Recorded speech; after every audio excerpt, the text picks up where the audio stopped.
नवीन भाषाओं पर काम किया जाएगा। हिंदी के साथ अन्य संस्थाओं को भी जोड़ना है। हमारा समाज साहित्य और युवाओं का समाज है।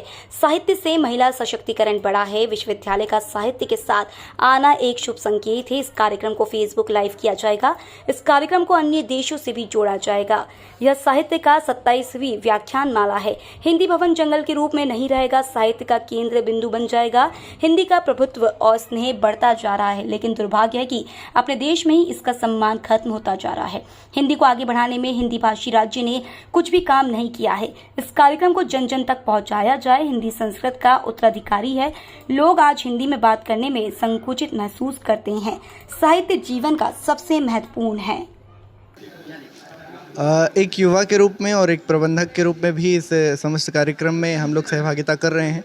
निश्चित रूप से यह व्याख्यानमाला हमारे वरिष्ठ जनों के मार्गदर्शन से संपन्न हो रही है और हमें बहुत सारा ज्ञान का भंडार मिलने वाला है। बहुत सारी ऐसी जानकारी मिलने वाली है जो शायद हमें नहीं पता है और बिल्कुल हम इसमें जुड़े हुए हैं, तो हमें इतना पता है कि हम यहाँ से जाएंगे तो कुछ ना कुछ बहुत ज्ञान की बातें लेकर जाएंगे और अपने साथियों को भी बताएंगे कि हमने क्या सीखा है और आगे कैसे हमें करना है। इस समस्त आयोजन में आयोजक के रूप में, सह आयोजक के रूप में जितने भी लोग उपस्थित हैं उनसे बहुत कुछ सीखने को मिलेगा। तो कुल मिला के हम प्रबंधन, साहित्य और कला सब सीखने के लिए यहाँ पर उपस्थित हैं।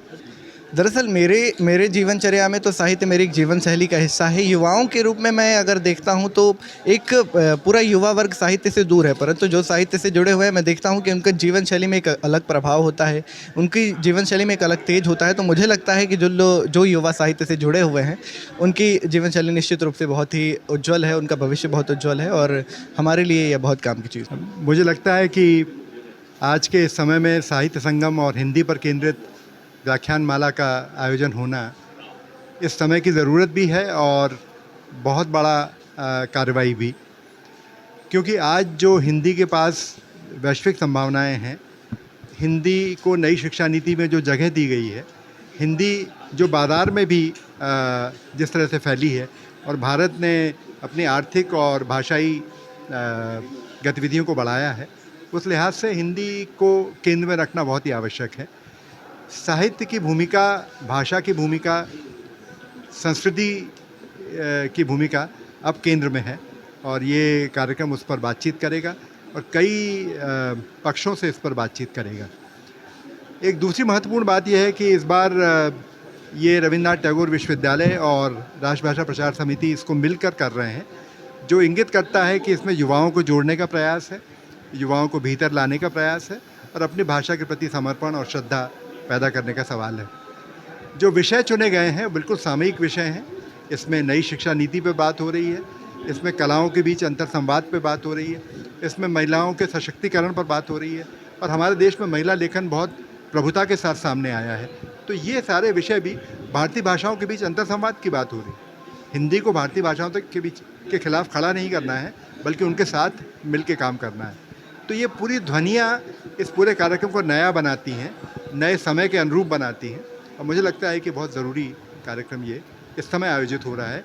देश भर के लोग इसमें आ रहे हैं और वैश्विक प्रसारण का फेसबुक पर कोशिश करेंगे कि वो हो सके, तो विश्व से भी जुड़ने का काम किया जाएगा। मूलतः हम लोग पिछले 3-4 सालों से सोच रहे थे। तो देखिए, एक तो अपने जो इंजीनियरिंग कॉलेज है MACT, दूसरा RPG, उसमें 2 विंग ऐसे हैं जहां हिंदी में कार्यक्रम होते हैं, आपको ख्याल भी होगा। उन लोगों को हमने से जोड़ा है, सहयोग दे रहे हैं उन्हें। एक युवा विमर्श शुरू करने वाले हैं स्थायी रूप से कि हर एक युवा व्यक्ति का कुछ लेखन लाए, वो बोले, हम उनकी प्रतियोगिता करें कि उनकी जितनी भी कविताएं लेकर आए उनमें छाँटें, उन्हें जोड़ें अपने साथ। और हर ज़िले में हमारी एक ज़िला समिति है, उसको भी यही कहा गया, करीब 40 एक ज़िलों में हो गई है, पूरे 60 में करने वाले हैं। तो उन समितियों में युवा संयोजक रख रहे हैं ताकि पूरे ज़िले के साहित्यकार, युवा लोग, वो लोग मिल के नए विषयों पर सोचें, अपने योगदान पर सोचें। तो बात युवा के लिए सब कर रहे हैं, हर क्षेत्र में जुड़ना है युवा, क्योंकि अंततः तो उन्हीं को संभालना है। तो इसके लिए प्रयास हम लोग अब आने वाले समय में बहुत व्यापक रूप से करेंगे। महिलाएं, युवा और युवा फर्क ना करते हुए साथ इकट्ठे लाएंगे।